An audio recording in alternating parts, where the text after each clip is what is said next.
মুন্সিগঞ্জের সিরাজদিখানে আলু উত্তোলন শুরু করেছেন কয়েকজন কৃষক। এবার প্রত্যাশার চেয়ে কম ফলন হয়েছে আলু। এছাড়া দাম নিয়েও হতাশ তারা। এবছর আবহাওয়া অনুকূলে থাকলেও সময় মতো বৃষ্টি না হওয়ায় আলুর আকৃতি অনেকটাই ছোট হয়েছে এবং ফলনও কম হয়েছে।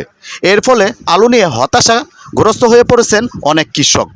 মঙ্গলবার সকাল 10টার দিকে উপজেলার বয়রাগাদি ইউনিয়নের উত্তর গোবর্দী গ্রামের কৃষক নুরজামান তার জমি থেকে আলু উত্তোলন করছেন, সেই চিত্রই দেখা গেছে।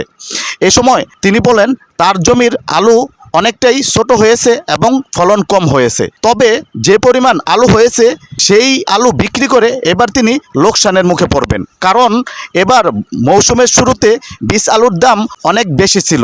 এছাড়া সার ও অন্যান্য আনুষঙ্গিকের খরচও ছিল অনেক বেশি। তাই আলু যে পরিমাণ হয়েছে সেই আলু বিক্রি করে এবার লোকসানের মুখে পড়বেন তিনি।